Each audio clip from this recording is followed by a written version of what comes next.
My name is Julian Cross, and I'm an executive chef. That's what I tell people anyway. What I really am is a guy who spends 70 hours a week in a kitchen while his wife raises his son with another man. I just didn't know that second part until Tuesday night. Tuesday nights are inventory nights. I'm in the walk-in freezer counting cases of duck breast and veal stock while my restaurant, my dream, the thing I sacrificed everything for, hums along without me for an hour. It's the only time I get to breathe.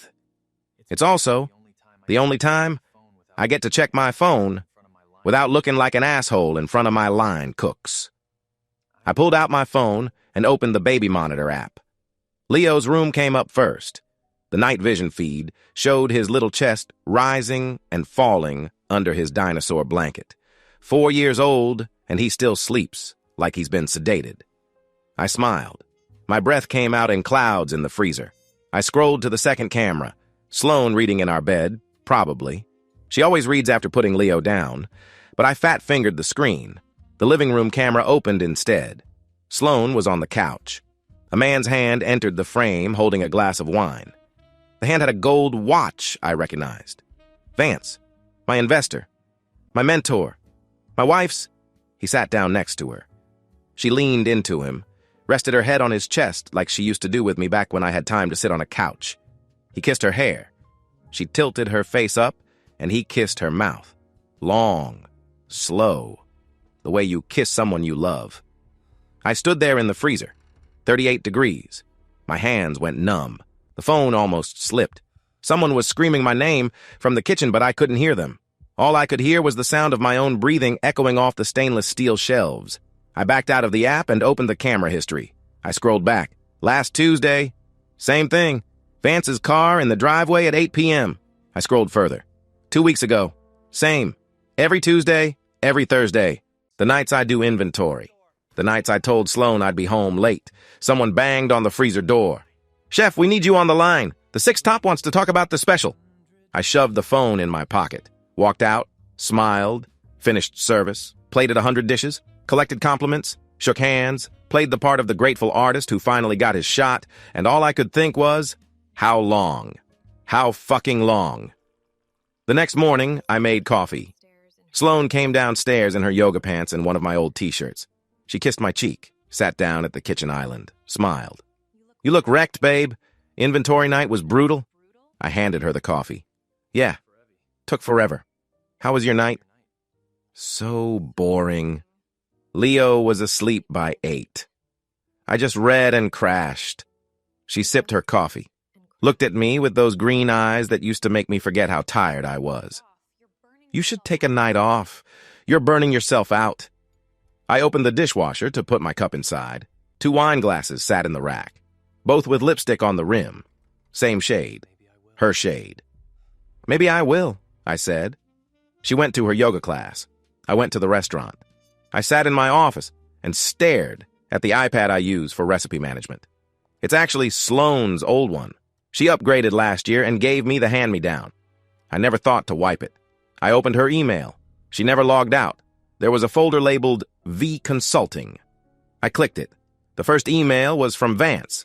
Subject line, Account Summary Q1. It was a joint bank account.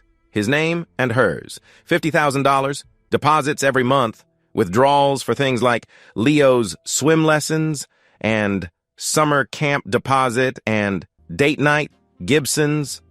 I scrolled down. There was a shared calendar, not a Google calendar, a cozy family calendar, the kind you use to coordinate pickups and doctor appointments and whose turn it is to buy diapers. Event.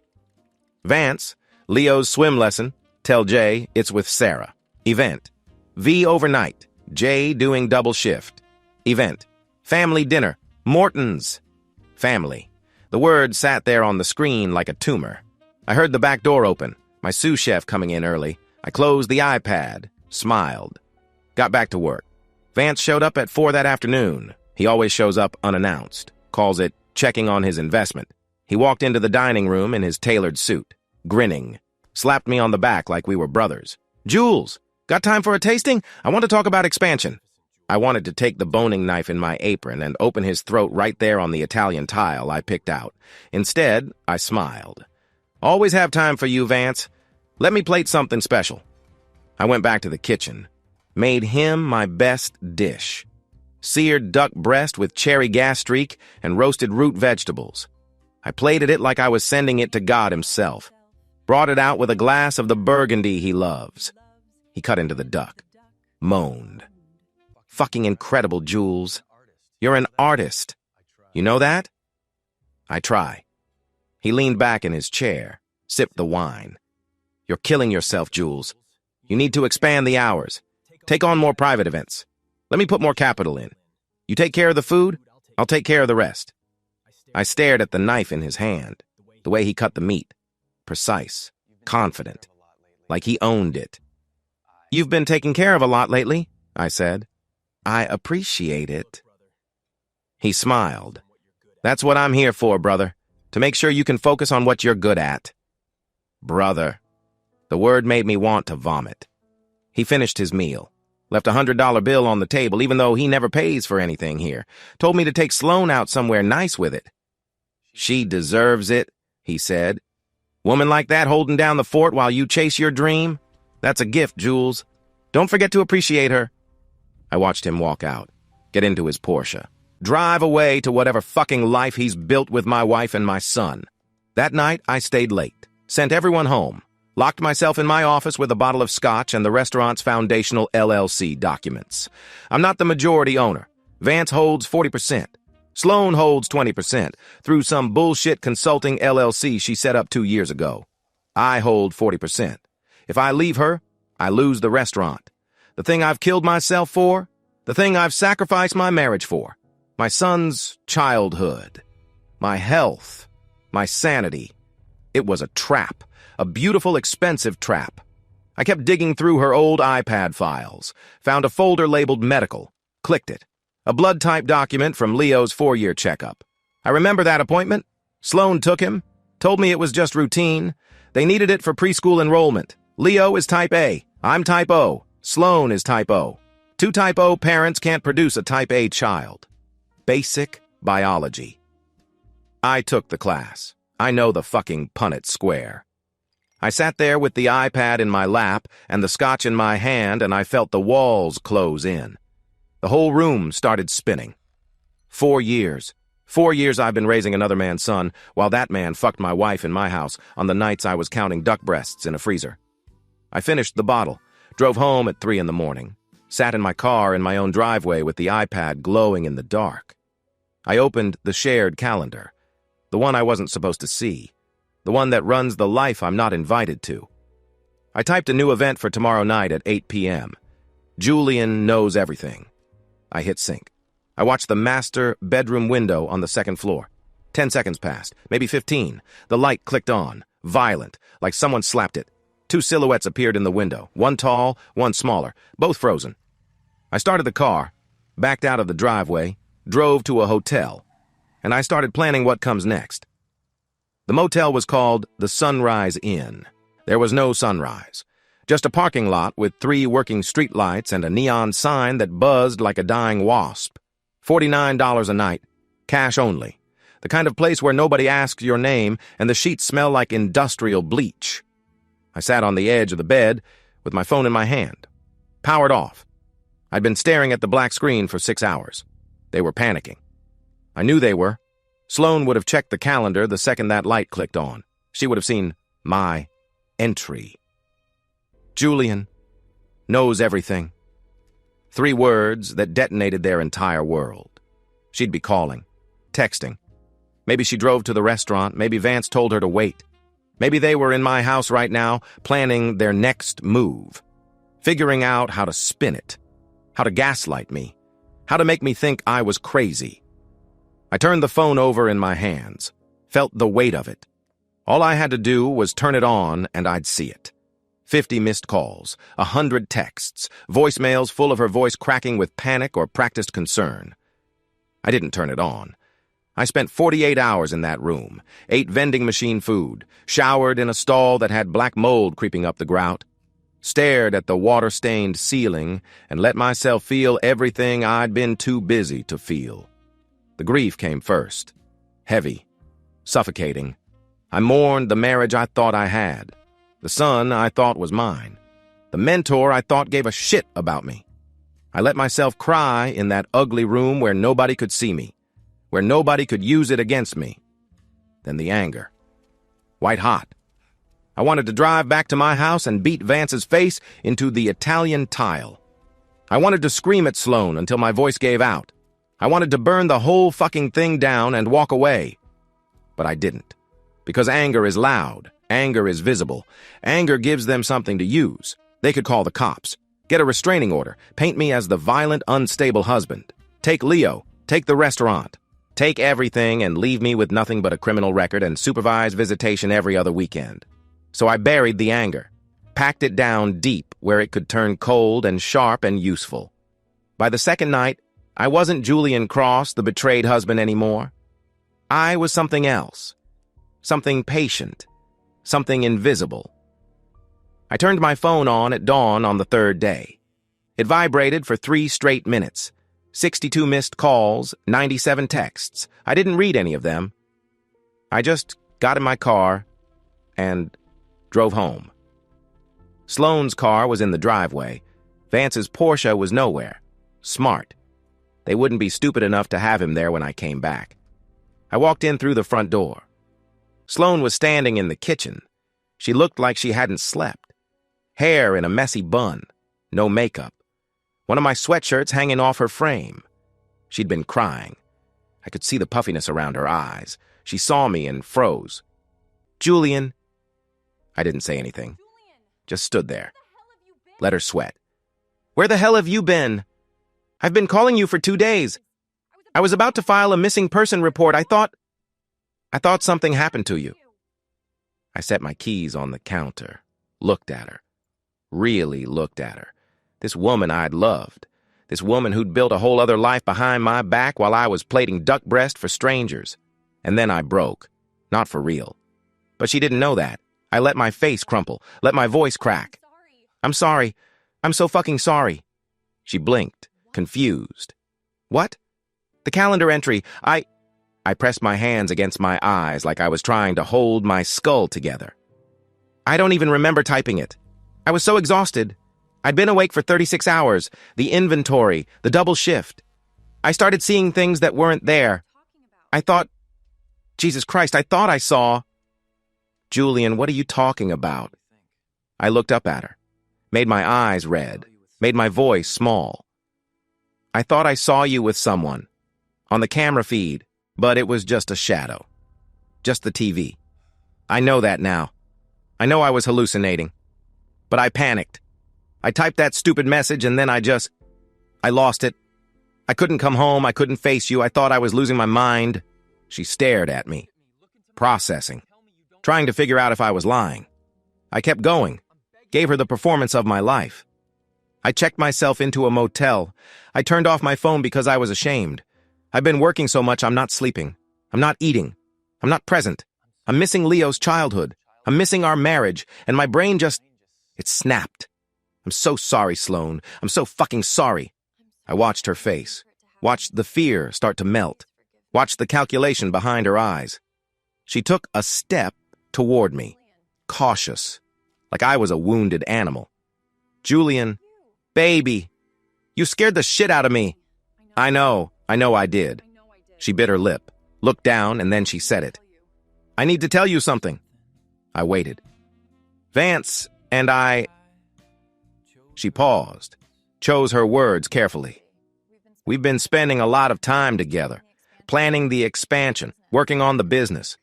And I think maybe some emotional lines got blurred. It wasn't physical. I swear to God, it wasn't physical. But I can see how it might have looked. If you saw us on a camera or something, I can see how you might have thought emotional affair. That's what she was giving me. The soft version. The palatable lie. I could have called her out right there. Could have told her I saw them kissing. Could have showed her the calendar, the joint account, the blood type document. But I didn't, because I needed her to think she'd won. I nodded, let my shoulders slump. I can't lose you. I can't lose Leo. I can't lose the restaurant. That's all I have. If I leave, if we divorce, I lose everything. Vance owns most of it. You own part of it.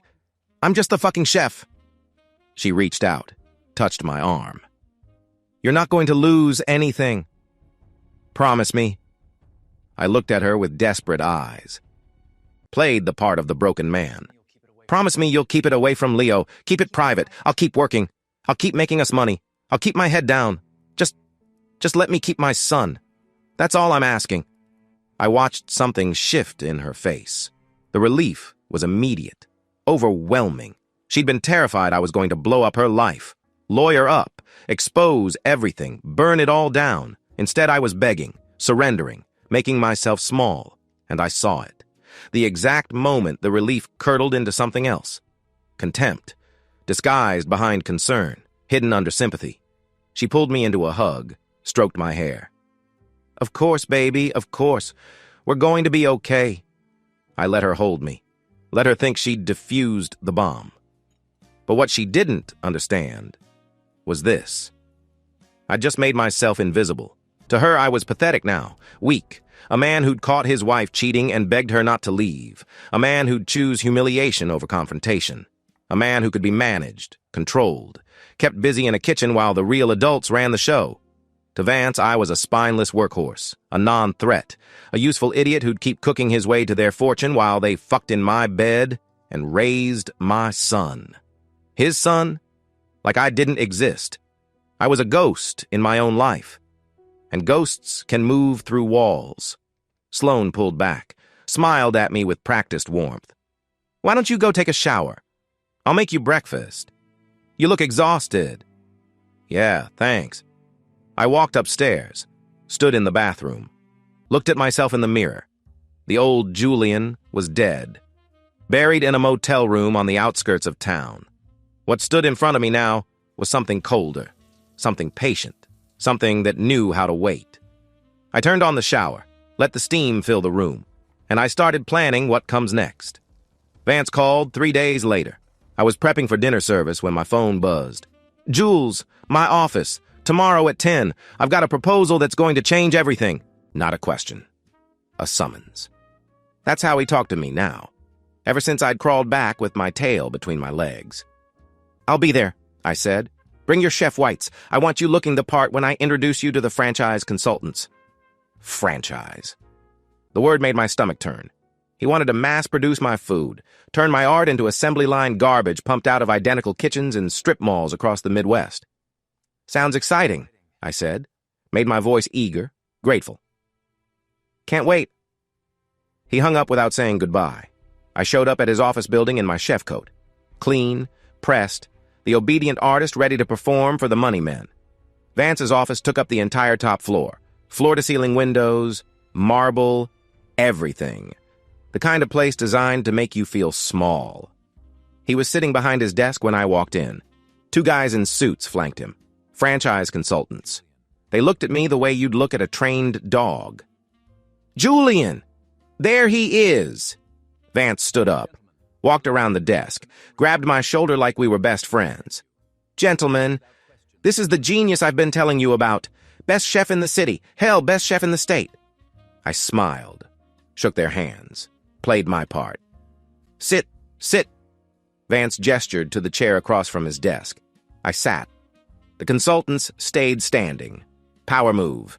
Vance leaned back, steepled his fingers. Jules, here's the vision. We take your restaurant, your art, and we scale it. 3 locations in the next 18 months, 5 in 3 years. We're talking about building a culinary empire here. Your recipes, your name, my capital. We turn you into the next Wolfgang Puck. One of the consultants jumped in. The market analysis shows tremendous demand for elevated casual dining in suburban markets. Your food is accessible but premium. It's the perfect product for expansion. Product. That's what my food was to them. A product. I nodded. That's incredible. I mean, I've always dreamed of reaching more people with my cooking. Vance grinned. That's what I love about you, Jules. You're not precious about it. You understand business. I want to make this work, I said. Kept my voice humble, eager to please. What do you need from me? I need you to handle the supply chain, Vance said. You know the vendors. You know the quality standards. I need you to lock in contracts for all 3 locations. 10-year agreements, fixed pricing. We need cost certainty if we're going to scale. 10 years. He was handing me the keys to his prison cell, and he didn't even know it. I can do that, I said. I've got relationships with all the premium suppliers, meat, seafood, wine distributors. I can negotiate volume discounts. That's my guy. Vance slapped the desk. Get it done. And Jules, don't fuck around with B-grade suppliers to save a few bucks. I want the same quality we have now, the same vendors. This only works if every location serves the exact same experience. Understood. The consultants launched into projections, revenue models, market penetration. I sat there and nodded and pretended to care. When they finally left, Vance walked me to the elevator. You did good in there, he said. I was worried you'd get all artistic and push back on the franchise concept. But you get it. You understand this is how we all win. I trust you, Vance. You've never steered me wrong. He smiled, patted my back. That's right. I haven't. And I'm not going to start now. The elevator doors closed between us. I spent the next 2 weeks negotiating contracts that would destroy him. I met with our meat supplier first. Boutique operation. They source from small farms, grass-fed beef, heritage pork, the kind of stuff that costs 3 times what you'd pay at an industrial distributor. The owner's name was Raymond. We had been working together for 4 years. Julian, good to see you. Vance finally ready to expand? 3 new locations, I said. He wants 10-year contracts, fixed pricing, same quality we've always had. Raymond whistled. 10 years is a long time to lock in pricing. Costs go up, feed prices, fuel, labor. I'd need to build in some serious cushion. I understand. What are we talking? He did the math. Showed me the numbers. It was steep, 30% higher than our current rates. And here's the thing, Raymond said. For a commitment that long, I'm going to need a personal guarantee from the primary stakeholder. If the LLC goes under, I need to know I'm getting paid. Perfect. Vance holds 40%. I can get him to sign. Then we have a deal. I negotiated the same terms with the seafood supplier, the truffle importer, the wine distributor, every single vendor. 10-year contracts, inflated pricing, personal guarantees from Vance buried in Section 14, subsection C of the legal boilerplate. The kind of clause nobody reads because it's standard language. Except it wasn't standard. It was a noose. If the restaurant LLC failed, and I was going to make damn sure it did, Vance would be personally liable for $3 million in vendor contracts, his real estate, his cars, his investment accounts. All of it would burn to pay off my butchers and wine merchants. I brought the contracts to Vance's office, stacked them on his desk. All done, I said. Best rates I could get for 10-year terms. He flipped through them, skimmed the executive summaries, didn't read the fine print. These numbers are higher than I expected. Premium ingredients, Vance. You said you wanted the same quality. This is what it costs to guarantee supply for a decade. He sighed, picked up his pen. Fine. You're the expert. He signed every single one. I watched his signature appear on page after page, watched him seal his own fate with blue ink. We're going to make a fortune, Jules, he said. I know we are. I took Sunday afternoon off. First time in 3 months. Told Sloan I needed to clear my head. Go for a drive. I drove 40 minutes to the east side of town. Working-class neighborhood, chain-link fences, cars on blocks. The kind of place where nobody asks questions and nobody gives a shit about Michelin stars. I found it on a corner lot. Run-down diner, grease-stained windows, peeling paint. A faded sign that said Ernie's in letters that used to be red. It was perfect. I walked inside. The place smelled like old fryer oil and cigarettes, cracked vinyl booths, linoleum floors worn down to the concrete in spots. A grill that hadn't been cleaned in a decade. The owner was an old guy named Ernie, 70-something, ready to retire. You the guy who called about the lease? He asked. That's me. You know this place needs work, right? I'm selling it as is. No guarantees on the equipment. I know, that's fine. Who's signing the lease? My sous chef, Marcus Bennett. I'm just the financial backer. Ernie didn't care. Lease is month to month. $2,000 a month. First And last, due, up front. You default, you're out. I pulled $4,000 in cash from my backpack, money I'd been skimming from my tip jar for the past year, 20s and 50s. Ernie's eyes went wide. We have a deal, I said. He counted it, handed me the keys. I stood in that filthy diner and looked around. This was my sanctuary, my escape hatch, the place where I'd build the life I actually wanted, while Vance and Sloane's empire crumbled to dust. I pulled out my phone, called Marcus. Chef? He sounded confused. I never called on my day off. I need you to meet me. I've got something to show you. Where? I gave him the address. He showed up 20 minutes later, walked through the door, and stared. What the hell is this? This is ours, I said. Yours and mine. I'm putting the lease in your name. I'm putting 50 grand into renovations. In 6 months, we're going to open the best damn diner this city has ever seen. And you're going to be my partner. Marcus looked around, looked at me. What about Vance's restaurant? Vance's restaurant is going to burn. And when it does, you and I are going to be standing right here, cooking the food we actually want to cook for people who actually give a shit about eating. He was quiet for a long time. Then he smiled. When do we start? Tonight. Bring your work gloves. We spent the next 4 hours scrubbing floors, tearing out rotted drywall, making lists of equipment we'd need. I worked until my hands bled and my back screamed, and I felt more alive than I had in years. This was mine. Not Vance's, not Sloane's. Mine. I drove home at midnight, snuck in through the garage. Sloane was already asleep. I stood in the doorway of Leo's room and watched him breathe. I'm getting us out, I whispered. I promise. I went downstairs, poured myself 2 fingers of scotch, sat in the dark. The traps were set. The foundation was laid. Now all I had to do was wait for Vance to step on the landmine I'd buried in his own contracts. And when he did, I'd be ready. Sloane went to yoga every Tuesday and Thursday morning, 9 to 10:30, like clockwork. I started timing my mornings around her schedule. Thursday morning, she left at 8:45. Kissed Leo goodbye. Told me she'd pick up groceries on the way home. I watched her car disappear down the street. I gave it 5 minutes. Then I went upstairs to her home office. She kept it locked. But I'd lifted her keys and made a copy 3 weeks ago at the hardware store on the east side, the kind of place that doesn't ask questions or check IDs. I unlocked the door, sat down at her desk, opened her laptop. Password protected. But I knew Sloane. She used the same password for everything. Leo's birthday plus the street number of her childhood home. I'd seen her type it 100 times. I was in. I opened a private browsing window, downloaded a VPN, routed my connection through 3 different countries. Then I started digging into Vance. I already knew about his real estate portfolio from the restaurant LLC documents, but there had to be more. A man like Vance doesn't keep all his shit in one basket. I found it in his financial disclosures. A shell company registered in Delaware, Cascade Holdings, LLC. Sole owner, Vance Mitchell. I traced the bank accounts. Monthly wire transfers to a high-end event planning company in Boston. Big money, $40,000 over the last 6 months. I clicked through to the event planner's website. Luxury weddings, society galas, the kind of place where you need to submit a portfolio just to get a consultation.